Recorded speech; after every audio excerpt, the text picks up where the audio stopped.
मोहताजी, बेइख्तियारी, मौत, ये सब हमारी कमजोरियां। इंसान को अल्लाह ने पैदा किया है कमजोर, मगर ये इंसान बलवान बनना चाहता है। ये इंसान खुदा से मुकाबला करना चाहता है। ये इंसान अल्लाह की खूबसूरत दुनिया को पाप से भरना चाहता है। अल्लाह की इस दुनिया में सीना तान के चलना चाहता है। अल्लाह तबारक व तआला 2-4-10 साल बंदों को छूट देता है। छूट दे से बंदा मगरूर हो जाता है कि कोई खुदा नहीं है। मैं तो शराब पीता हूँ, कहाँ कुछ होता है। मैं तो बदकारी करता हूँ, कहाँ कुछ हो रहा है। मैं तो आंख मचोली कर रहा हूँ, कहाँ कुछ हो रहा है।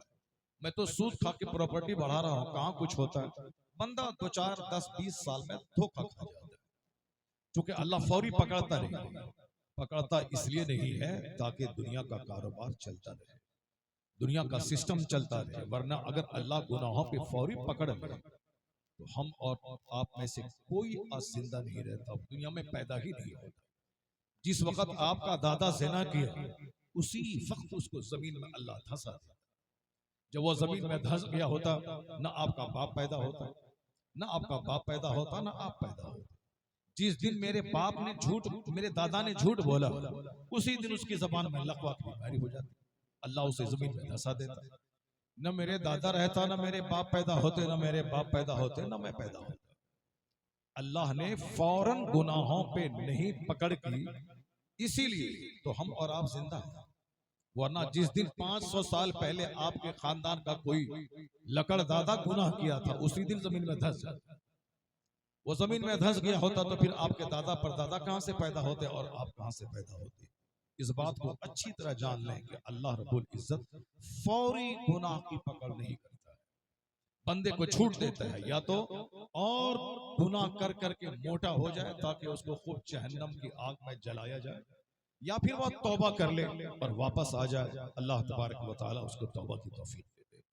ये दुनिया दारुल अमल है, काम की जगह है, दारुल जजा नहीं है।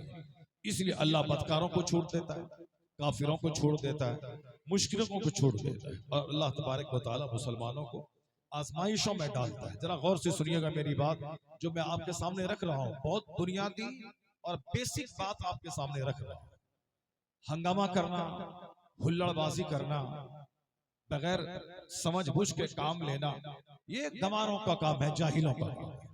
मगर मुसलमानों का काम है संजीदगी से काम लेना, मुसलमानों का काम है सब्र से काम लेना, मुसलमानों की सिफत है धैर्य से काम लेना, मुसलमानों की क्वालिटी है पेशेंस से काम लेना, मुसलमानों की क्वालिटी है बहुत सोचना फिर कदम उठाना। मुसलमानों इसलिए 1500 साल के दरमियान जो आज इस्लाम पूरी दुनिया में फैला है, वो हमारे जैसे हुल्लड़बाज अगर पहले होते तो पहले ही काफिरों के हाथों मार खा के मर गए होते। लेकिन हमारे बाप दादाओं ने बड़ी संजीदगी से काम किया और दुनिया वालों को ये बताया है। वक्ती तौर पर लगता है कि जैसे मुसलमानों की बुनियाद हिल जा रही है, लेकिन अंततः आखिरकार कामयाबी साहिब ईमान को ही मिलती है, कामयाबी मुसलमानों को ही मिलती है। जैसे आपने आका अलैहिस्सलाम की सीरत का मुताला किया, आका अलैहिस्सलाम को मक्का के काफिरों ने 3 साल तक अबू तालिब की घाटी में आपको कैद कर दिया। 3 साल तक कोई सामाजिक संबंध स्थापित करना गवारा नहीं किया। दाना पानी जाना, दाने पे पाबंदी लगा दी, मिलने पर पाबंदी लगा दी।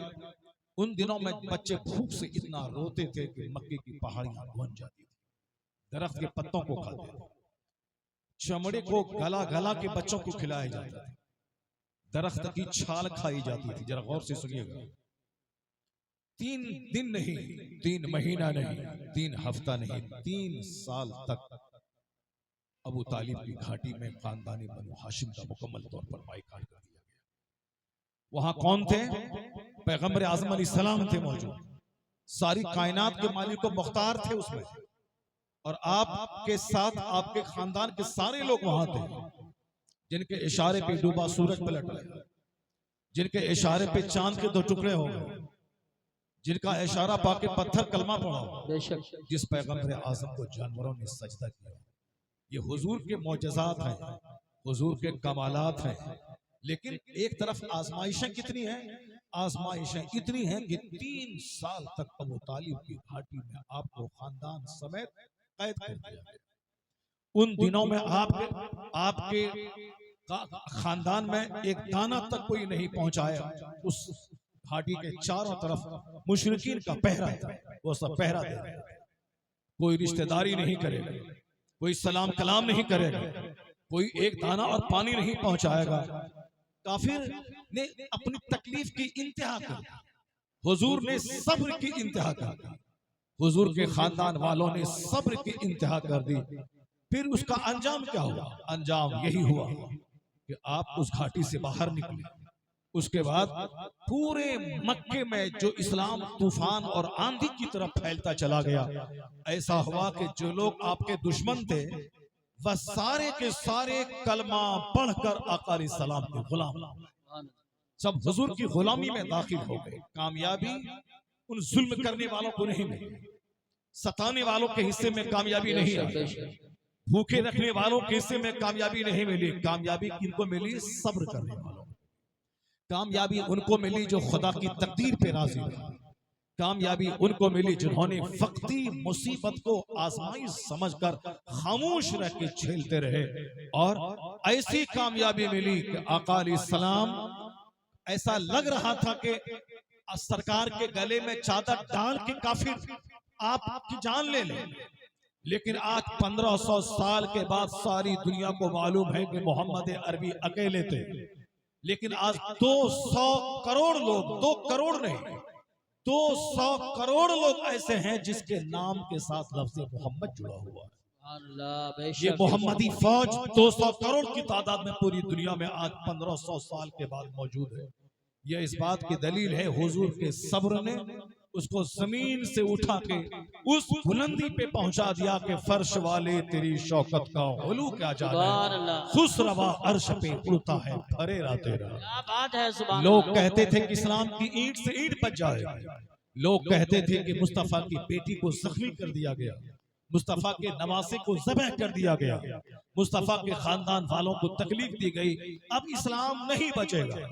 सहाबा कराम को शहीद कर दिया गया, अब इस्लाम नहीं बचेगा। लेकिन वह लोग सच्चाई का हाथ झंडा लेकर आगे बढ़ रहे थे। खजूर खाते थे मगर इस्लाम की तबलीग में कोई सुस्ती नहीं दिखाते थे। एक एक कपड़े में 50-50 पैबंद लगे होते थे। मगर इस्लाम की तबलीग का वो नशा था कि मदीना छोड़कर वह लोग दुनिया चले गए। मदीना छोड़कर, मक्का छोड़कर मोहम्मद इब्ने कासिम जवानों की टीम के साथ सिंध हिंदुस्तान की सरजमीन पे आ गए। मक्के की बहारों को छोड़ दिया, मोटा छोटा पहनते थे, रूखा सूखा खाते थे। मगर इस्लाम की तबलीग का वो नशा था कि मक्का मदीना छोड़कर कोई स्पेन चले गए, कोई ईरान चले गए, कोई सिंध हिंदुस्तान आ गए। तो अल्लाह सिर्फ ये देखता है कि मेरा बंदा मेरे मजहब की तबलीग में कदम कितना बढ़ा रहा है, कितना हौसला रख रहा है। तुम एक कदम बढ़ाओ, खुदा की रहमतें 10 कदम तेरा इस्तेमाल करेंगी। तुम खुदा की तरफ चलना शुरू करो, खुदा की रहमतें दौड़कर तेरा इस्तेमाल करेंगी। तुम मक्के के भूखे लोग स्पेन निकल गए, मदीने के भूखे लोग हिंदुस्तान की सिंध निकल गए। फिर क्या हुआ? पूरा हिंदुस्तान कई 100 साल के लिए अल्लाह ने इन मुसलमानों के हवाले कर दिया। यह लोग स्पेन निकल गए। स्पेन क्रिश्चियनों की जमीन, अल्लाह ने 1000 साल तक मुसलमानों को वह जमीन अता कर दी। ईरान जहां 1000 साल से मजूसियों की आग सुलग रही, मगर अल्लाह ने के महबूब के गुलाम उमर फारूक आजम के जमाने में वह ईरान ऐसा फतह हुआ कि आज 1500 साल के बाद उस ईरान में बुत परस्ती नहीं हो रही, वहां कलमा पढ़ा जा रहा है। तो आज पूरी दुनिया में जो 200 से करोड़ जायद मुसलमान बस रहे हैं, लाखों मस्जिदें हैं, लाखों मदरसे हैं, ये हुल्लड़बाजों की मेहनत का नतीजा नहीं है, ये उन लोगों की मेहनतों का नतीजा है जो मुसीबतों पे सब्र करते, जो जौ की रोटी खाते थे, जो एक खजूर चूस के रह जाते थे, जो प्यासे रहते थे, अपने वतन से प्यार नहीं इस्लाम से प्यार करते थे, अपने बाल बच्चों से ज्यादा मुस्तफा से प्यार करते थे, अपनी सल्तनत से ज्यादा नबी से प्यार था, अपनी जान से ज्यादा नबी से प्यार था। उन लोगों ने जो मेहनतें की, जो कुर्बानियां दी, जो अपने बाल बच्चों को मैदान जिहाद में शहीद करवाया, उन्हीं कुर्बानियों का नतीजा है कि आज इस्लाम दबा नहीं बल्कि 1500 साल के बाद इस्लाम पूरी दुनिया में मुस्कुरा रहा है। अमेरिका के व्हाइट हाउस में मुस्तफा मुस्तफ़ा का चर्चा हो रहा है। जापान और चाइना की वादी में मुस्तफ़ा का जिक्र हो रहा है।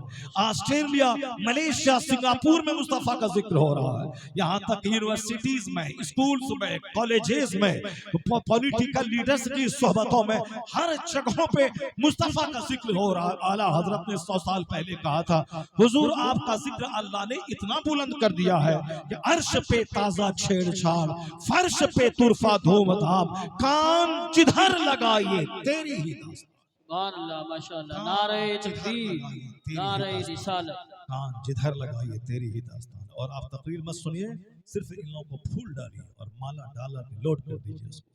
तकरीर पहले सुनो गौर से, उसके बाद माला इनके घर में जाके पहनाना। जब जलसा खत्म हो जाएगा, ये लोग अपने रिश्तेदार से मिलने जाएंगे, उस वक्त इनको माला पहनाना। और फिर ये माला, ये सब जो बनावटी माला है, इससे बेहतर है कि गुलाब के फूल, ये सब फालतू किस्म का माला न डाला जाए, रुपया और नोट का माला न पहनाया जाए। रुपये में तस्वीर होती है और वह तस्वीर को गले में न डाला जाए, उससे बचा जाए। गुलाब का फूल है और भी बहुत सारे, बेली है, चमेली है, उसका फूल, उसका हार डाला जाए। ये सब फालतू किस्म का ना डाला जाए। और फिर ये एक रस्म ना निभाएं, बल्कि मुबारकबादी दें। मुबारक हो कि आप हाफिज़ कुरान हो गए, मुबारक हो आप हाफिज़ कुरान हो गए, खानदान वालों की बख्शिश का जरिया बन गए। जिस खानदान में एक बाअमल हाफिज़ कुरान होता है, उस खानदान के 400 लोगों की अल्लाह तबारक व तआला उसको राहे नूर अता कर देता है। और 10 ऐसे लोग जिस पर जहन्नम वाजिब हो चुका हो, इनकी सिफारिश पर अल्लाह उसे जन्नत में जगह देता है। कौन हाफिज? वो हाफिज नहीं हाफिज बनने के बाद दाढ़ी कटा ले, हाफिज बनने के बाद साहब मोबाइल ठीक करने के चक्कर में नमाज छोड़ दे, नहीं। मन क़रअल कुरान व अमिला बिमा फी, जिसने कुरान पढ़ा और उस पर अमल किया, जो कुछ कुरान में है उस पर अमल किया, तब कहा है उल्बिसा वालिदाहु ताज यौमल क़ियामा ज़ौहु अहसनु मिन ज़ौइ शम्स फी बुयूतिकुम दुनिया। दुनिया में जो सूरज की रोशनी तेरे घर में पड़ती है, इससे ज्यादा चमक उस ताज की होगी जो ताज बाअमल हाफिजों के माँ बाप के सरों पे पहनाया जाएगा। बाअमल हुफ्फाज को के माँ बाप को ताज पहनाया जाएगा। और हदीस में आया है, मा ज़न्नुकुम बिल्लज़ी, जब कुरान पढ़ने वाले के माँ बाप को इस इज्जतों से नवाजा जाएगा, तो जिन्होंने हिफ्ज़ किया, जिन्होंने कुरान पाक पढ़ा, मेहनत की, उसका मर्तबा कितना होगा। इनके सदके में इनके माँ बाप का मर्तबा बुलंद होगा। तो जब इनके सदके में माँ बाप का मर्तबा बुलंद होगा, तो फिर इनका मर्तबा कितना। हजरात आप बैठे रहें, मोहम्मद अली फैजी साहब आ रहे हैं, आप बैठे रहें, मेरे भाई खड़े ना हो, वो आएंगे स्टेज पे, हम नारा लगा लेते हैं, नारे तकबीर। रास्ता बना दें, बीच में से रास्ता बना दें, नारे तकबीर, नारे रिसालत, नारे गौसियत, मसलके आला हजरत शायर हिंदुस्तान कारी मोहम्मद अली साहब फैजी बराउन शरीफ, कारी मोहम्मद अली साहब फैजी बराउन शरीफ, सादाते किराम, फैजान इबादी और से इबादी, इबादी दूला, उलमा अहले सुन्नत, कारी मोहम्मद अली साहब फैजी। देखिए मैंने हजरत ने क्या जुमला बोला, हुल्लड़बाजी ना करें, बहुत अदब और एहतराम के साथ तकरीर पहले होगी, उसके बाद ना होगी।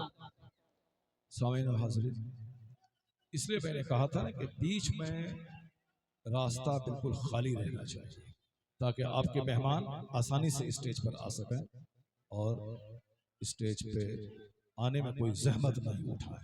या फिर रास्ता दूसरी तरफ से होना चाहिए, ताकि हमारे मेहमान उस रास्ते से स्टेज पर आए। स्टेज वाले बैठे रहें, सारे लोग बैठ जाएं और तकरीर सुने। नात खाने रसूल, मदाह रसूल मोहम्मद अली भाई के लिए जगह बना दें, इधर तशरीफ आप उनकी नात शहीशाह भाई। उससे पहले आप तकरीर सुने, गुफ्तगू सुने, जो गुफ्तगू जिससे जिंदगी रोशन होती है, वह गुफ्तगू जिससे ईमान पुख्ता होता है, वह गुफ्तगू जिससे एक मुसलमान होने की जिम्मेदारी समझी जाती है। आप सारे के सारे गौर से सुने। हिंदुस्तान भर में जो तमाशा हुआ, उन तमाशों से सबक हासिल कीजिए, और दुश्मन जो आपके खिलाफ प्लान बना रहा है, उस प्लान पे नजर रखिए। नादानी, मैं उसी पे जोर दे रहा हूँ। मैंने तकरीर के तमहीदी तौर पर मैंने उसी पॉइंट को आपके सामने इंडिकेट किया है। इस्लाम धैर्य पे जोर देता है, इस्लाम सब्र पे जोर देता है, इस्लाम हिकमत पे जोर देता है, इस्लाम हुल्लड़बाजी पे जोर नहीं देता। ईद के दिन हमारे यहाँ एक नमाज अलग से वाजिब हो जाती है, वो दूसरों का त्योहार है जिसमें शराब पी जाती है, जिसमें नाचा जाता है, जिसमें एक रात में इतनी बिजलियां खर्च की जाती हैं जिससे कि सारा हिंदुस्तान का कम से कम आधा हिंदुस्तान तो अपने घर को 6 महीने तक बल्ब से रोशन कर सकता है, मगर सिर्फ वही हुल्लड़बाजी की वजह से एक रात में इतनी बिजली खर्च हो रही है, इतने पटाखे पे पैसे खर्च हो रहे हैं जिससे कि आधा हिंदुस्तान पल सकता है। साहब सिर्फ मंडप के नाम पे खरबों रुपए, महासंख्यों रुपए पानी की तरह बहाए जाते हैं। जिस मुल्क में गरीबी चरम सीमा पे हो, जिस मुल्क में अनएम्प्लॉयमेंट बेरोजगारी चरम सीमा पे हो, जिस मुल्क में सड़कें टूटी हुई हो, जिस मुल्क में बिजली का सिस्टम दुरुस्त नहीं हो, उस मुल्क में महासंख्यों रुपए एक रात पटाखे में खर्च हो जाते हैं। एक रात में सिर्फ साहब हमारा त्योहार, जरा गौर से सुनिएगा, ईद के दिन रोजाना 5 नमाज है, ईद के दिन 6 नमाज। मेरा त्योहार सबसे बड़ा त्योहार ईद उल फित्र, दूसरे नंबर का सबसे बड़ा त्योहार ईद उल जुहा। ईद उल फित्र के दिन 6 नमाज, रोजाना 5 नमाज, ईद उल फित्र के दिन 6 नमाज। आज हमारा त्योहार का दिन है, आज खुशी मनाने का दिन है। ईद उल फित्र के दिन रोजा रखना हराम है क्योंकि आज खाने पीने का दिन है, आज नए कपड़े पहनने का दिन है, लेकिन साथ ही एक नमाज अलग से वाजिब हो गई। यहीं से समझना चाहिए मेरे फेस्टिवल में और दूसरों के फेस्टिवल में यही फर्क है। उनके फेस्टिवल में शराब नोशी बढ़ जाती है, उनके फेस्टिवल में डांस बढ़ जाता है, उनके फेस्टिवल में दूसरों को तकलीफ देना, कीचड़ फेंक के तकलीफ पहुंचाना बढ़ जाता है। मेरे फेस्टिवल में इबादत बढ़ जाती है, मेरे फेस्टिवल में सजदा बढ़ जाता है। आया है कि ईद की नमाज पढ़ने ईदगाह जाओ, मस्जिद जाओ, एक रास्ते से जाओ दूसरे रास्ते से आओ और क्या पढ़ते जाओ, अल्लाह अकबर ला इलाहा इल्लल्लाह वल्लाहु अकबर अल्लाहु अकबर वलिल्लाहिल हम्द। यानी पूरी गली खुदा की तस्बीह व तहमीद से गूंज जाए। ये है मेरा त्योहार। ईदगाह जाने से पहले गरीबों मिस्किनों में सदक़े फित्र निकाल दे ताकि वो भी सवैया खा ले, वो भी नए कपड़े पहन ले, उनके घर में भी खुशी के दीपक जल जाएं। इसलिए हर शख्स सदक़े फित्र निकाल के गरीबों को दे दे। मेरा त्योहार आया खैरात बढ़ गया, मेरा त्योहार आया सदका बढ़ गया, मेरा त्योहार आया सजदा बढ़ गया, मेरा त्योहार आया सलाम मुसाफा आपस की मोहब्बतें बढ़ गई। 1 लाख का बकरा ज़बह करना है बकरीद के दिन, उस गोश्त के 3 हिस्से कर देने हैं, फकीरों को देना है, दोस्त अहबाब को देना है, एक अपना खाना है। तो मेरा त्योहार सिंपैथी को बढ़ावा देता है, मेरा त्योहार फ्रेटर्निटी को बढ़ावा देता है, मेरा त्योहार ह्यूमैनिटी को बढ़ावा देता है। दूसरों के मुकाबले में हुल्लड़बाजी करके अपने मजहब को बदनाम नहीं करें, अपने मजहब की साख को दांव पे नहीं लगाए। ये नहीं बताए कि हम तेरी ही तरह डांसर हैं, हम तेरी ही तरह लुच्चा लफंगा है, हम तुम्हारी ही तरह नाचने और गाने वाले हैं। नहीं, आपको सजदा की नेमत दी गई है ईद के दिन। आप बता दें कि हम नाचने वाले नहीं हैं, हम तो सजदा करने वाले हैं, हम तो जिक्र करने वाले हैं, हम तो दुरूद पढ़ने वाले हैं, हम तो अदब और डिसिप्लिन वाले हैं, ताकि वो मेरे त्योहार के तकद्दुस को देखकर अगर उनका सीना हिले तो हमें डंडा मार के जेल में नहीं डाले, वो मेरा कलमा पढ़कर मुस्तफा का गुलाम हो जाए। माशाअल्लाह। अपने मजहब को बदनाम मत करना, अपने मजहब की शान बढ़ाना, अपने मजहब की इज्जत बढ़ाना, अपने पैगंबर की मोहब्बत दूसरों के दिल में डाल देना, अपने पैगंबर की इज्जत दूसरों के दिल में डालो। इस कदर संजीदगी के साथ, इस कदर आखिरत को निगाहों के सामने रखकर जिंदगी के दिन गुजारो कि तेरा कैरेक्टर, तेरा बिहेवियर, तेरा कंडक्ट, तेरी मोरालिटी, तेरे अखलाक, तेरे स्वभाव को देखकर दुश्मन भी ये बोले जब मुस्तफा का गुलाम का कैरेक्टर और चरित्र इतना महान है तो मुस्तफा कितने महान होंगे। तो मेरे कैरेक्टर की महानता इन काफिरों के कलमा पढ़ने का जरिया हो जाए।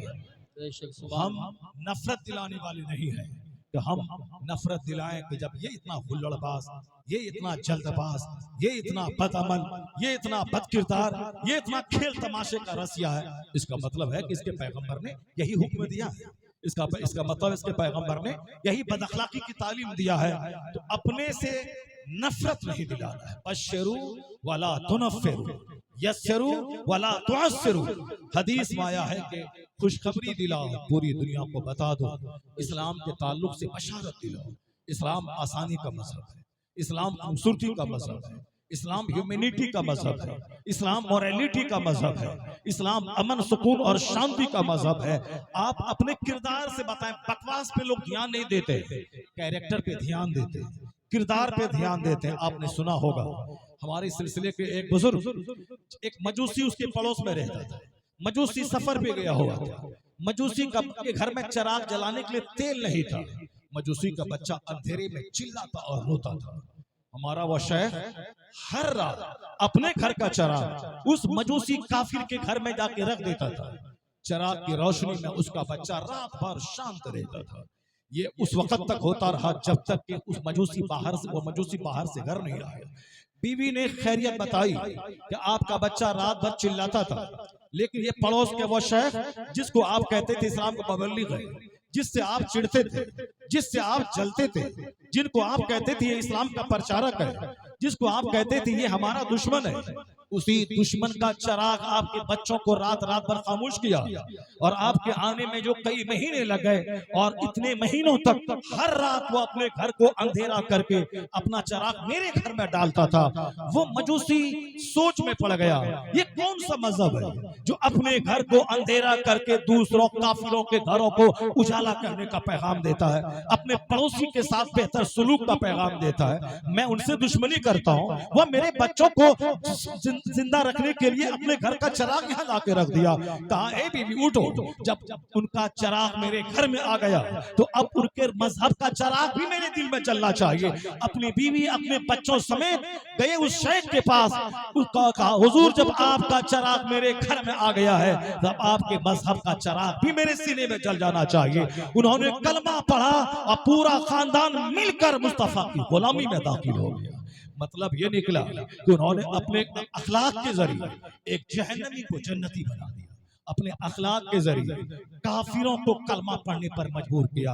आप गरीबान में झांक के देखें कि आप जीते कैसे, आपका सुलूक कैसा है, आपका व्यवहार कैसा है, आपका किरदार कैसा है। आने वाला वक्त मजहब इस्लाम का आने वाला है, इसलिए कि इस्लाम कोई दबने वाला मजहब नहीं है, इस्लाम कोई छुपने वाला मजहब नहीं है।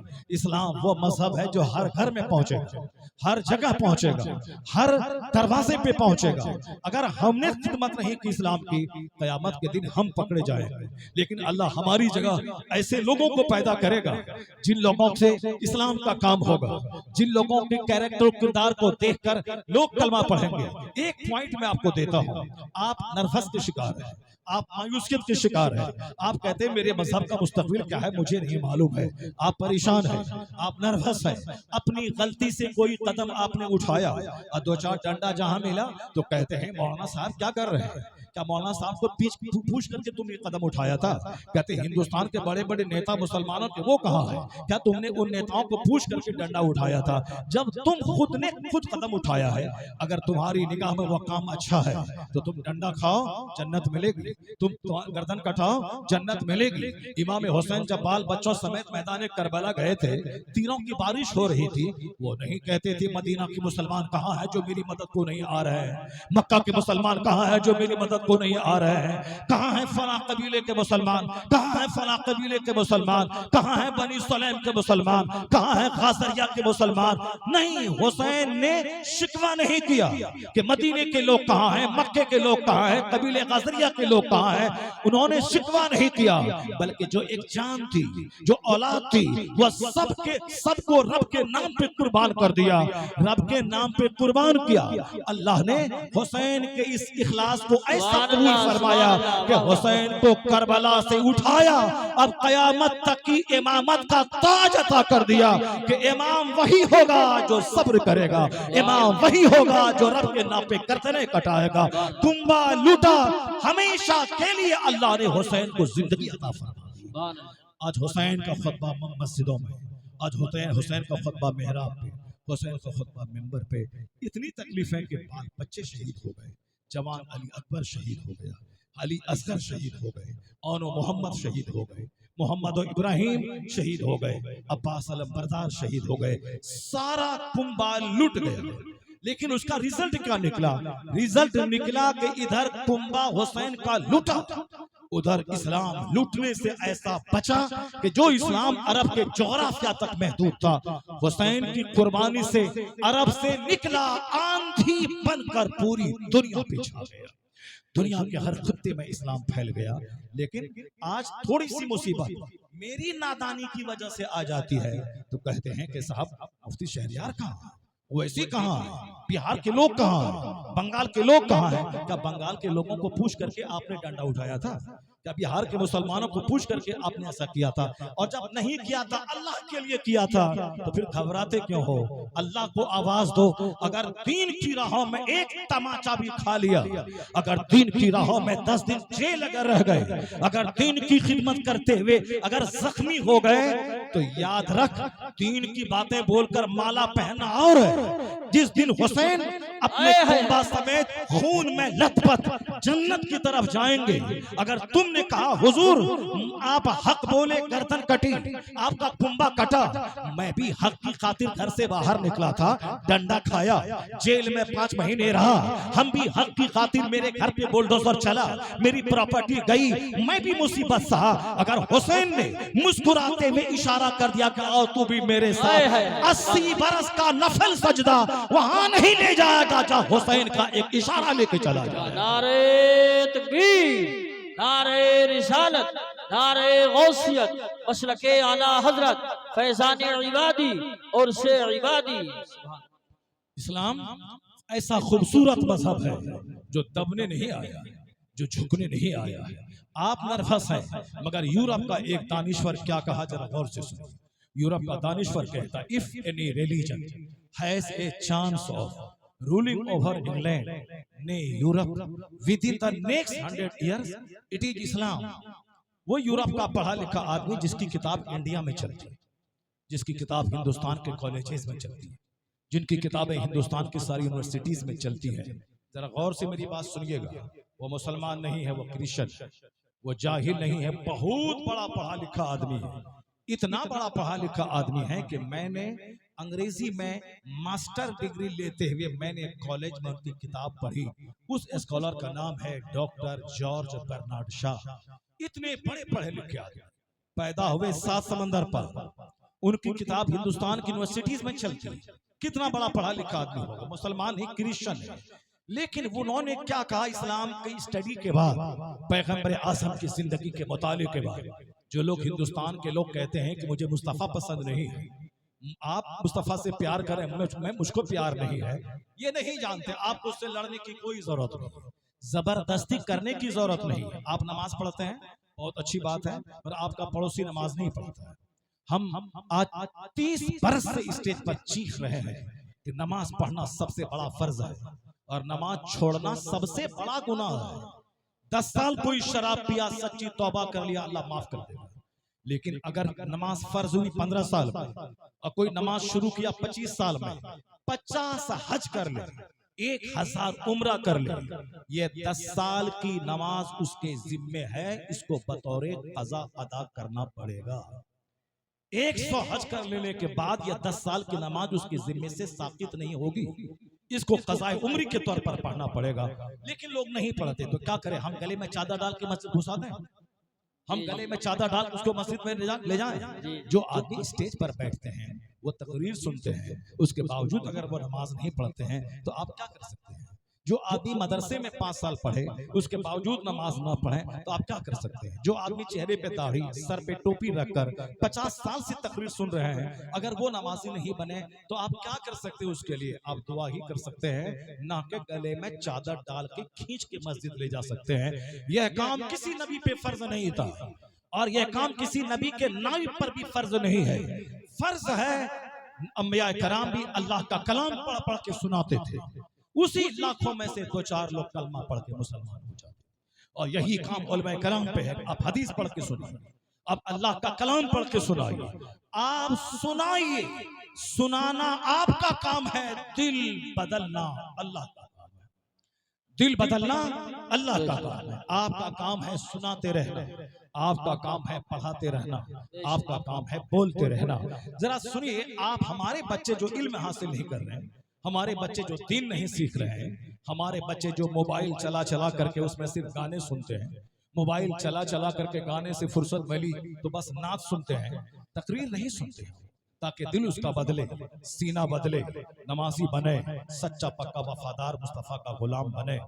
एक दिन जुलूस निकाल लेना ये आसान है, एक दिन लंगर खा लेना आसान है, एक दिन उर्स करना आसान है, मगर गौसे आजम की तरह 40 बरस तक इशा के वजू से फजर पढ़ना ये मुश्किल काम है। तो जुलूस में भीड़ क्यों है? जो कि एक दिन लगाना है। लंगर में भीड़ क्यों है? कि वहां खाने की बात है। उर्स में भीड़ क्यों है? क्योंकि वहां 1 करोड़ की मुराद मांगने की बात है, चाहे पूरी हो चाहे ना हो। गए 10 रुपए की शिरनी लेकर के गए, 1 करोड़ की मुराद मांग के वहां चले आए। इसीलिए उर्स में भीड़ है, मस्जिद में भीड़ नहीं है। जुलूस में भीड़ है मगर मस्जिद में भीड़ नहीं है। आपको मालूम होना चाहिए कि उर्स में भीड़ है, मस्जिद में भीड़ नहीं है। लंगर में भीड़ है, मस्जिद में भीड़ नहीं है। लाइटिंग करने में भीड़ है मगर सजदा करने में भीड़ नहीं। क्यों? लाइटिंग एक दिन 12 रबीउल अव्वल को करना है, बाकी 365 दिन जन्नत का टिकट लेके खूब सीना तान के चलना है और ख्वाबे खरगोश का मजा लेना है। जरा गौर से सुनिएगा, आला हजरत रज़ी अल्लाह तआला अन्हु लिखते हैं कि कोई नफल कबूल नहीं होता है जब तक कि बंदा फर्ज ना अदा करे। नमाज पढ़ना फर्ज है, रोजा रखना फर्ज है, हज करना फर्ज है, ज़कात देना फर्ज है। ये बुनियादी पिलर है जिस पर इस्लाम की बिल्डिंग खड़ी होती है। इसको छोड़कर कोई फातिहा काम नहीं आएगा, इसको नमाज छोड़कर कोई जुलूस मोहम्मदी काम नहीं आएगा, नमाज छोड़कर कोई गौसे पाक का बकरा ज़बह करना, लंगरे गौस चलाना काम नहीं आएगा। क्यों? महफिल मिलाद करना नफल है, जुलूस मोहम्मदी नफल है, अच्छा काम है, सवाब मिलेगा। मगर सवाब कब मिलेगा? जब फर्ज के साथ इसको अदा किया जाए, तब उसका सवाब मिलेगा। अगर फर्ज छोड़कर जुलूस निकाला जाए और जुलूस में 5 करोड़ की भीड़ लगाई जाए, ये नफल मुअल्लक रहेगा, पेंडिंग रहेगा, पेंडिंग में रहेगा जब तक के बंदा फर्ज न अदा करे। हदीस में आया है, इन्ना अव्वल मा युहासबु बिहिल अब्द यौमल क़यामति सलाह, क़यामत के दिन सबसे पहला सवाल नमाज का होगा। अगर बंदा नमाज का जवाब देने में कामयाब हुआ तो फकत अफलहा व अंजहा, वह कामयाब और बामुराद हुआ। और अगर नमाज का जवाब देने में नाकाम रहा, फकत खाबा व खसिर, व हिला और तबाह बर्बाद हो गया। आया है हदीस में, मन तरक सलात मुतअम्मिदन फकत कफर, जिसने जानबूझकर नमाज तर्क किया वो कुफ्र किया, कुफ्र के करीब पहुंच गया। हदीस में आया है कि बेनमाजी का हश्र फिरौन के साथ होगा, फिरौन के वजीर हामान के साथ होगा, और खजाने वाला कारून के साथ होगा, और उमैया इब्ने खल्फ, ये 4 घटिया किस्म के काफिर का नाम हुजूर ने लिया। बेनमाजी का हश्र उनके साथ होगा। तो अब क्या मतलब? जुलूस निकालना हराम है, फातिहा करना हराम है, लंगर बांटना हराम है, लाइटिंग करना हराम है, फातिहा करना हराम है? नहीं नहीं, जो कहे फातिहा करना हराम है, अच्छी चीज को हराम है, वो भी जहन्नम का रास्ता चुना है। जो बोले लाइटिंग करना हराम है, वो भी जहन्नम का रास्ता चुना है, क्योंकि लाइटिंग ये मोहब्बत रसूल के इजहार का तरीका है। जुलूस मोहम्मदी ये मुस्तफा से मोहब्बत के इजहार का एक तरीका है। जुलूस निकालना अच्छा काम है, फातिहा पढ़ना अच्छा काम है, घर को सजाना अच्छा काम है, जुलूस मोहम्मदी अच्छा काम है, महफिल मिलाद अच्छा काम है। मगर ये फर्ज वाजिब नहीं कि क़यामत के दिन सवाल होगा कि तुमने जुलूस क्यों नहीं निकाला, तुमने उर्स क्यों नहीं किया। अगर कोई अल्लाह का वली दुनिया से चला गया, उसने दीन की खिदमत की, लाखों लोग उनकी तहरीक से कलमा पढ़ लिए, उनका दर्जा इतना बुलंद है कि दुनिया वाला उनकी कब्र पे फूल चढ़ाए ना चढ़ाए, उसकी कब्र पुख्ते की हो ना हो, उनकी कब्र मिस्मार हो जाए, अगर उनकी तहरीक से इलाके में इस्लाम का नूर फैला है, तो क़यामत के दिन खरबों लोग देखेंगे कि अल्लाह उन्हें इज्जतों का ताज कैसा पहनाता, जिनकी मेहनतों से इस्लाम फैला है। लेकिन ये जुलूस, उनके मजार पे जाना, चादर चढ़ाना सिर्फ इसीलिए है ताकि उन्होंने जो खिदमत की उस मोहब्बत का मुजाहरा हो जाए और लोगों के दिल में उनकी इज्जत बैठ जाए। बाकी हमारे चादर पोशी से उनका दर्जा बुलंद नहीं होता, 1 करोड़ का झूमर लगाने से उनका दर्जा बुलंद नहीं होता। अगर उन्होंने कोई काम नहीं किया और हमारी दलाली की वजह से 1 करोड़ का झूमर लगा दिया गया और हम उसके कब्र की चादर बेच बेच के खाते रहे और अपना महल बनाते रहे, तो क़यामत के दिन उसे भी पूछा जाएगा, क्या तू इस काबिल था कि तेरी कब्र पे तेरा नारा लगे, तेरी तुझको इज्जत के साथ पुकारा जाए? फिर वहां क्या जवाब होगा, जरा गौर से सुनना। क़यामत के दिन जुलूस का सवाल बाद में होगा, पहले नमाज का सवाल होगा, रोजे का सवाल होगा, हज और ज़कात का सवाल होगा, फर्ज का सवाल पहले होगा, नफल का सवाल नहीं होगा। तहज्जुद पढ़ी या नहीं पढ़ी, इशराक पढ़ी या नहीं पढ़ी, अवाबीन की नमाज पढ़ी या नहीं पढ़ी, इसका सवाल नहीं होगा। सवाल होगा फजर का, सवाल होगा ज़ोहर का, सवाल होगा मगरिब का, सवाल होगा इशा का। ये फजर की दो रकात नमाज दुनिया माफिया से बेहतर है। ज़ोहर की नमाज सबसे कीमती नमाज, रोजी में बरकत होती है। असर की नमाज बदन में ताकत दिलाने वाली नमाज, मगरिब की नमाज औलाद में फरमा बरदारी दिलाने वाली नमाज, ईशा की नमाज नींद में राहत दिलाने वाली नमाज। जो फजर लगातार छोड़ेगा उसके चेहरे का नूर खत्म कर देगा, चाहे वह 1 करोड़ रुपए का लोशन क्यों न लगा। जो ज़ोहर की नमाज छोड़ेगा उसकी रोजी से बरकतें खत्म होंगी, चाहे 1000 एकड़ जमीन उसके पास क्यों ना हो। असर की नमाज जो छोड़ेगा उसके बदन से ताकत खत्म हो जाएगी, चाहे 50 करोड़ की दवाई क्यों ना इस्तेमाल करे।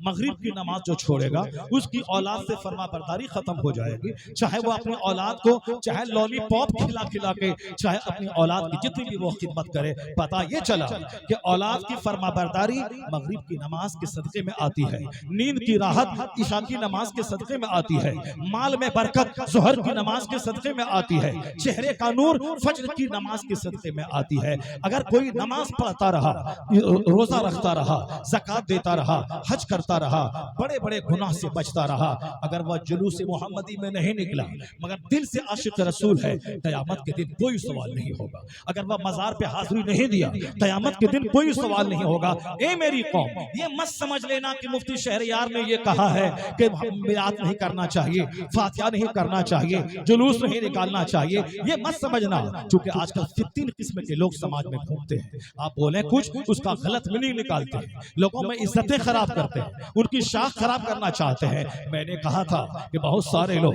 करबला का वाकया सही ढंग से बयान नहीं करते हैं। जैसे फिल्म में अभी रोया अभी हंसा, ये फिल्मी अंदाज है, उसी अंदाज पे करबला का वाकया बयान करते हैं। मैंने अंदाजे गुफ्तगू को फिल्मी कहा था, अंदाजे बयान फिल्मी है।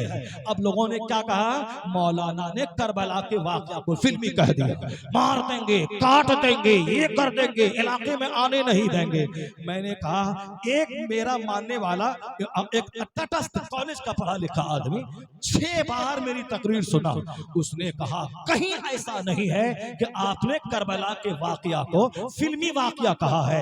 अंदाजे बयान को कि अभी रोया अभी हंसा, ये अंदाजे बयान फिल्मी है। करबला का वाकया है वो सच बयान करना, हक बयान करना, सब्र की कहानी, इसार की कहानी, इस्तिकामत की कहानी, मगर लोगों ने कैसा तिल का ताल बना दिया। मैंने कहा वह लोग करबला के मौके से जो लोग बातें करते हैं अक्सर नमक मिर्च लगा के, कोई चंद्रगुप्त को इमाम हुसैन का साधु बना देते हैं, कोई साहब इमाम हुसैन को मैदान करबला में फरात में दाखिल कर देते हैं, कोई कुछ कोई हजरत कासिम की शादी करवा देते हैं। इस तरह से ये सब वाकयात गढ़ गढ़ के लोग बयान करते हैं। मैंने ये कहा था, मगर हमारे यारों ने, हमारे दोस्तों ने कैसी कैसी बातें कह दी। मुमकिन है कि मेरी इस गुफ्तगू को तोड़ मरोड़ के आप पेश कर दें। मौलाना ने कहा है जुलूस निकालना नहीं चाहिए, फातिहा नहीं करना चाहिए, मज़ार पे नहीं जाना चाहिए, उर्स नहीं करना चाहिए। क्या मैं ये बोला हूँ? मेरी गुफ्तगू को 50 बार रिकॉर्ड में सुन लेना। क्या मैंने बोला कि फातिहा नहीं करना चाहिए, जुलूस नहीं करना चाहिए, लंगरे गौस नहीं खिलाना चाहिए, जुलूस मोहम्मदी नहीं करनी चाहिए, लाइटिंग नहीं करनी चाहिए, घर में झंडे नहीं लगाना चाहिए? मैंने बोला, मैंने ये कहा कि क़यामत के दिन सवाल झंडे का नहीं नमाज का होगा, क़यामत के दिन सवाल फर्ज का होगा, नफल का नहीं, तहज्जुद का सवाल नहीं होगा, इशराक का सवाल नहीं होगा, अवाबीन का सवाल नहीं होगा। सवाल होगा फज्र का, सवाल होगा ज़ोहर का, सवाल होगा असर मगरिब इशा का, फर्ज का सवाल होगा। हाँ, अगर 5 नमाजों के साथ तहज्जुद मिल जाए दर्जा बुलंद हो जाता जाएगा। पांचों नमाज के साथ इशराक मिल जाए दर्जा बुलंद हो जाएगा। पांचों नमाज के साथ अवाबीन मिल जाए दर्जात बुलंद हो जाएंगे। हदीस बुखारी में आया है मेरा बंदा नवाफिल, मेरा बंदा फर्ज के बाद, फर्ज के अलावा नवाफिल पढ़ता है, जो उस पर फर्ज नहीं है मगर ये पढ़ता है, उसके जरिए मेरा कुर्ब हासिल करता है। मैं उससे मोहब्बत करने लगता हूँ, ऐसी मोहब्बत करता हूँ मैं उसकी जबान बन जाता हूँ जिससे वह बोलता है, मैं उसकी आंख बन जाता हूँ जिससे वह देखता है, मैं उसका हाथ बन जाता हूँ जिससे वह पकड़ता है, मैं उसका पांव बन जाता हूँ जिससे वह चलता है। कौन? जो फराइज के अलावा कसरत से नवाफिल पढ़ता है, उसके दर्जात बुलंद हो जाते हैं। इशराक चाश्त अवाबीन रहे मगर फर्ज नहीं रहे, ये बेजान है, बेरूह है। ये इबादतें नफल पेंडिंग में रहेंगी। कंपलसरी सब्जेक्ट में फेल, ऑप्शनल में 100% नंबर फेल हो जाएगा। कंपलसरी में पास, ऑप्शनल में 100% नंबर, वो नंबर मिलके उसके रैंक को बढ़ा देगा, उसके डिवीजन को बढ़ा देगा। इसलिए मैं कहना चाहता हूँ नमाज पंजगाना फर्ज है, जुलूस मोहम्मदी नफल है, रोजा हज ज़कात फर्ज है, फातिहा मिलाद उर्स करना, चादर चढ़ाना ये अच्छा काम है। ये अच्छा काम फर्ज से मिलकर रहे तो अच्छा और बढ़ जाता है, अच्छाई बढ़ जाती है। लेकिन फराइज से हटकर ये बेफसन है या बेरूह है। आला हजरत कहते हैं कोई नफल कबूल नहीं होता जब तक कि बंदा फर्ज ना अदा करे। तो अब जो कहता फातिहा हराम है वो जहन्नम का रास्ता चुना है, जो कहता है उर्स करना हराम है वो जहन्नम का रास्ता चुना है। क्योंकि एक नफल मुस्तहब मुस्तहसन अच्छा काम को हराम कहता है। जो कहता है फातिहा करना बिदअत है, जुलूस निकालना बिदअत है, झंडा लगाना बिदअत है, लाइटिंग करना बिदअत है, मज़ारात की हाजिरी बिदअत है, ये हराम है, वो जहन्नम का रास्ता है। और जो कहता है नमाज की जरूरत नहीं है, जुलूस मोहम्मदी निकालो जन्नत चले जाओगे, रोजा की जरूरत नहीं है, उर्स करो, चादर चढ़ाओ, गागर चढ़ाओ, संदल लेके चलो, मजार को धो करके पानी पी लो, जन्नत मिल जाएगी, ये रास्ता भी जहन्नम का रास्ता है। जो कहता हो नमाज जरूरी नहीं है, सिर्फ चादर चढ़ाई जाए, ये रास्ता भी बिदअतियों का है, ये रास्ता भी जहन्नमियों का है। और जो कहता है नमाज पढ़ो, फातिहा मिलाद हराम है, ये रास्ता भी जहन्नमियों का है। इधर गए तो गड्ढे में गिरोगे, उधर गए तो गड्ढे में गिरोगे। यह बीच का रास्ता है, जो रास्ता जन्नत का है, जो रास्ता इत्तेदाल का रास्ता है, जो मसलक अहले सुन्नत है, जो मसलक आला हजरत है कि नमाज भी होगी, नियाज भी होगी, नमाज भी होगी, जुलूस भी निकलेगा, रोजा भी होगा, उर्स भी किया जाएगा, हज और ज़कात भी अदा होंगे, चादर भी चढ़ाई जाएगी, लंगर भी खिलाया जाएगा, जुलूस भी निकाला जाएगा, लाइटिंग भी की जाएगी, फर्ज भी अदा होगा, नफल भी अदा होगा। यह सीधा रास्ता जन्नतुल फिरदौस लेके चलता है। नारे तकबीर, खड़े होके लगाओ, खड़े होके या रसूल जिंदाबाद, जिंदाबाद। इस बात को गिरह बांध के रख लें आप, यही है मसलक आला हज़रत। अगर कोई अहले बैत से मोहब्बत किया, हुसैन, हसन, सकीना, ज़ैनब, अब्बास, अली असगर, अली अकबर, अगर ये सब करता रहा और उधर हजरत अमीर मुआविया को गाली दिया, सिद्दीक़ अकबर को गाली दी, उमर फारूक को गाली दी, सीधे जहन्नम। वो हसैन करते करते मर जाए मगर जहन्नम, हसन करते करते मर जाए जहन्नम। वो अब्बास, सकीना, अली असगर, अली अकबर, शहरबानो करते करते मर जाए मगर जहन्नमी कुत्तों में से एक कुत्ता।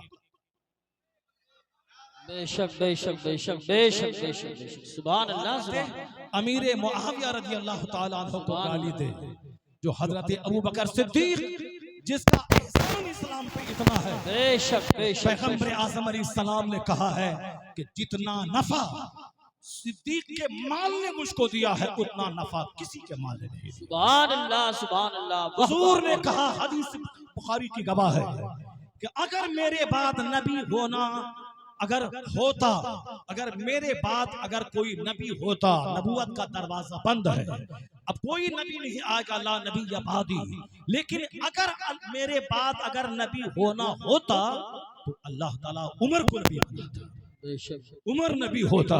कितना बड़ा मकाम। आज यूरोप का दानिश्वर कहा है कि if any second Umar in the world, अगर दुनिया में दूसरा उमर हो गया होता पूरी दुनिया में इस्लामी हुकूमत कायम हो जाती। जितनी भी अच्छाइयां हैं, वृद्धा पेंशन, हामिला औरत का पेंशन, दूध पिलाने वाली औरत का पेंशन, बूढ़ों का पेंशन, अगर किसी ने कायम किया है तो इंडिया गवर्नमेंट आज कायम कर रही है, इसको नाफिज उमर फारूक आजम ने किया। सुभान अल्लाह, इसका रास्ता उमर फारूक ने दिखलाया है। वो उमर जिसके आदा पे शायदा सकर, उस खुदा दोस्त हजरत पे लाखों सलाम। मगर ये राफिजी, ये शिया उस उमर फारूक को काफिर कहता है। माअज़ल्लाह, वह सकीना कहते कहते मर जाए, अब्बास कहते कहते मर जाए, वह सीना पीट पीट के मर जाए, वह मातम कर कर के मर जाए, हुसैन हुसैन कह के मर जाए, जहन्नमी कुत्तों में से एक कुत्ता। क्यों?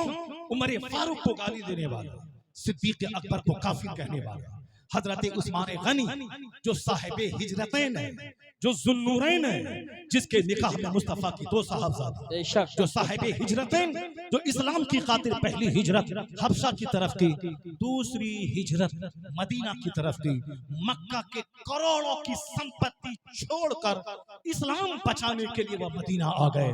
वो उस्मान गनी जिन्होंने पीरे रूमा खरीद कर मक्का मदीना के मुसलमानों पे वक्फ कर दिया। वो उस्मान गनी जिन्होंने 1000 घोड़ा सामान समेत ग़ज़वा तबूक के मौके पर खैरात कर दिया। हुजूर कहने लगे, माला उस्मान, अब उस्मान चाहे जो काम करे, उस्मान को अब कोई अमल नुकसान नहीं पहुंचाएगा। उस्मान गनी को काफिर कहने वाला, अब्बास हसन हुसैन कहते कहते मर जाए, मगर ये जन्नती नहीं हो सकता।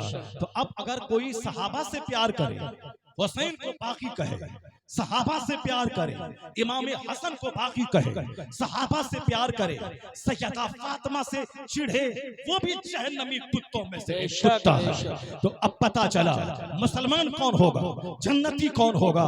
जन्नती वही होगा जो अबू बकर, उमर, उस्मान, अली से भी प्यार करे, सारे सहाबा से प्यार करे, हजरत अमीर मुआविया से प्यार करे, उधर हजरत इमाम हसन से प्यार करे, हजरत हुसैन से प्यार करे, सैयदा फातिमा से की ताज़ीम और मोहब्बत करे, अहले बैत अतहार से प्यार करे, सहाबा का प्यार हो और फिर अहले बैत से भी प्यार हो, तब रज़ा कहते हैं। कौन? राफिजियत का बेड़ा गर्क, खारजी का बेड़ा गर्क, नासिबी का बेड़ा गर्क, सहाबा की तौहीन, अहले बैत से प्यार, उसका बेड़ा गर्क, सहाबा से प्यार, अहले बैत से नफरत, उसका बेड़ा गर्क, उसका बेड़ा गर्क होगा। तो बेड़ा किसका पार होगा, किसकी कश्ती पार होगी? तो रज़ा से सुनिए, बरेली के इमाम कहते हैं, अहले सुन्नत का है बेड़ा पार, असहाबे हुजूर नज्म है और नाव है इतरत रसूलुल्लाह। नारे तकबीर, नारे रिसालत, नारे हैदरी, नारे गौसियत, मसलके आला हजरत, फैजान अहले बैत अतहार, फैजान सहाबाए किराम, फैजान इबादी और से इबादी, उलमाए अहले सुन्नत। यही है मसलके आला हजरत, यही है मसलके आला हजरत। अहले सुन्नत का है बेड़ा पार, असहाबे हुजूर नज्म है और नाव है इतरत रसूलुल्लाह। इस फित्नो फसाद के वक्त में जो आला हजरत से चिढ़ा, वो या तो सहाबा का बाकी हो जाएगा या अहले बैत का बाकी हो जाएगा। लेकिन जो रज़ा से प्यार किया, वो अल्लाह से प्यार करता है, मुस्तफ़ा से प्यार करता है, सहाबा से प्यार करता है, अहले बैत से प्यार करता है, इमाम आज़म से प्यार करता है, गौसे आज़म से प्यार करता है, ख्वाजा गरीब नवाज से प्यार करता है। इस फित्नो फसाद के वक्त में ज्यादा खानदान का नाम लेने की जरूरत नहीं है, ज्यादा डिटेल्स में जाने की जरूरत नहीं है। परफेक्ट मोमिन होने के लिए एक छोटा सा नाम है, मसलके आला हज़रत। ये नाम बोला जाए, एक परफेक्ट मोमिन की छवि सामने आ जाती है। इसलिए ए मेरे भाई, रज़ा ने बाप दादा का खुतबा नहीं पढ़ा, जब भी कलम उठाया मुस्तफा की अजमत का खुतबा पढ़ा, जब भी जबान खोला मुस्तफा की अजमत का खुतबा पढ़ा। तो अल्लाह ने इतनी बुलंदी दे दी उस रज़ा, उस बरेली के पठान को कि अमेरिका में रज़ा रज़ा, हॉलैंड में रज़ा रज़ा, मलेशिया में रज़ा रज़ा, जापान में रज़ा रज़ा, वादी रज़ा की कोहे हिमालय रज़ा का है, जिस तो देखिए वो इलाका रज़ा। सुभान अल्लाह, सुभान अल्लाह, माशाअल्लाह, माशाअल्लाह। बहुत खानकाहे इबादिया में उसी मसलके आला हजरत की तर्जमानी होती है, उसी मसले के बेशक। आला हजरत की खिदमत होती है। उसी खिदमत का इनाम साहिब सज्जादा को ये मिला कि जो भीड़ बरेली के इंटर कॉलेज में देखने को मिलती है, साहब नकीब आज़म हिंदुस्तान कारी यूसुफ साहब गवाह है, उसी भीड़ की एक झलक इस जमीन पे देखने को मिल रही है। क्यों? जो काम बरेली से हुआ था उसी काम की एक झलक आज इस जमीन से हो रही है। वाह वाह वाह वाह वाह, सुभान अल्लाह सुभान अल्लाह। वह खानकाह मर गई जो आला हजरत से चिढ़ते रहे। उस खानकाह के सज्जादगान पैसे पैसे को तरस गए, अकीदतमंदों का चेहरा देखने को तरस गए, जो रजा से चिढ़ते रहे, जो रजा से प्यार किया, जो रजा की 1000 किताबों को लेकर आगे बढ़ते रहे, जो मदरसा कायम किया, जो सिर्फ चादर गागर पैर हाथ चुमवाना तेल और पानी फुकवाना जिस खानकाह में हुआ, उस खानकाह के लोग जाहिल, उनके बाल बच्चे बागी, उनके बाल बच्चे बदतमीज बेहया, सुन्नतों से महरूम। लेकिन जिस खानकाह में जिक्र अज़कार के अलावा मदरसा कायम रहा, सुबह शाम दर्स होता रहा, जहां इल्म का चिराग जला, उनके बाल बच्चे फसादी बाकी नहीं बने, उनके बाल बच्चे आशिक रसूल बनकर मुस्तफा के दिन की खिदमत करते। सुभान अल्लाह माशाअल्लाह। इसलिए मंदाले की इस खानकाह क्या नाम है, खानकाह इबादिया की दिल से आप कद्र कीजिए, क्योंकि यहाँ एक मदरसा कायम है, यहाँ से मसलक के आला हजरत का काम हो रहा है। जो भी मसलक के आला हजरत की बात करे उसको दिल से जगह दीजिए। और आप सुन लीजिए, हम लोग तो आज मर जाएंगे, मगर इस्लाम और मसलक अहले सुन्नत को कोई खतरा नहीं है। बर्नार्ड शाह ने आज से 50 साल पहले कहा था, दुनिया में तहकीक हो रही है, दुनिया में रिसर्च हो रही है, दुनिया में अब वो अंधविश्वास का वक्त खत्म हो गया। समझ में आए या ना आए, मगर बंदर के सामने खड़ा रहना है। समझ में आए ना आए, चुचंदर के सामने खड़ा रहना है। अंध भक्त खड़ा रहेगा, पढ़ा लिखा आदमी खड़ा नहीं रहेगा, रिसर्चर खड़ा नहीं रहेगा। रिसर्चर को सोचेगा, इस पहाड़ के सामने क्यों खड़ा रहूं, इस सूरज के सामने क्यों हाथ जोड़ूं, इस बंदर के सामने ये इंसान क्यों खड़ा रहे। इसलिए बर्नार्ड शाह ने कहा था, जैसे जैसे दुनिया में इल्म बढ़ रहा है, साइंस तरक्की कर रही है, रिसर्च का माहौल बढ़ रहा है, वो कह रहे हैं कि आने वाला वक्त इस्लाम के फेवर का आ रहा है, कि if any religion has a chance of ruling over England, nay Europe within the next 100 years, it is Islam। Bernard Shaw कहते हैं सिर्फ इंग्लैंड नहीं, पूरे यूरोप बर्रे आजम में 100 साल के भीतर, 50 साल हो गया, 100 साल के भीतर अगर कोई मजहब हुकूमती मजहब बनने वाला है तो मजहब इस्लाम बनने वाला है। एक तो में मुस्लिम, चाहे हाकिम कोई भी आए जाए, चाहे कोई भी आए लखनऊ में, कोई भी आए दिल्ली में, कोई आए अमेरिका में, कोई आए इसराइल में, कोई आए अमेरिका जापान में, जुल्म फिर जुल्म है, जब बढ़ता है तो मिट जाता है, खून फिर खून है, जब बहता है तो जम जाता है। नोके खंजर पे जमे या कफे कातिल पे जमे, ये जुल्म नहीं रहेगा, ये आंधी नहीं रहेगी, ये शरारत नहीं रहेगी, न हुकूमत रहेगी, कुछ नहीं रहेगा, मगर अजान रहेगी, नमाज रहेगी, मदरसा रहेगा, खानका रहेगी, सलाम रहेगा, दुरूद रहेगा, कोई गुल बाकी रहेगा न चमन रह जाएगा, पर रसूलुल्लाह का दीने हसन रहेगा। सुभान अल्लाह माशाअल्लाह। नारे तकबीर, नारे रिसालत, नारे हैदरी, नारे गौसियत, मशरके आला हजरत, फैजाने आला हजरत, फैजाने इबादी और से इबादी। बातें बहुत करनी थी मुझको आज मैं बात करने पे आया था कि मैं आज बहुत देर तक मैं आपको दुनियावी मंजरनामा पेश करूंगा कि दुनिया में किस तरह से इस्लाम के फेवर में हालात बन रहे हैं, मगर आप लोगों ने संजीदगी से काम नहीं लिया। आप लोग संजीदगी बनी उस वक्त जबकि बहुत देर हो चुकी है। अल्लाह तबारक व तआला हमको आपको सबों को मजहब इस्लाम का दामन मजबूती से थामे रखने की तौफीक अता फरमाए। अल्लाह ताला हमको और आपको सबों को मसलक आला हजरत की रस्सी मजबूती से थामे रहने की तौफीक अता फरमाए। आमीन। व आखिर दाअवाना।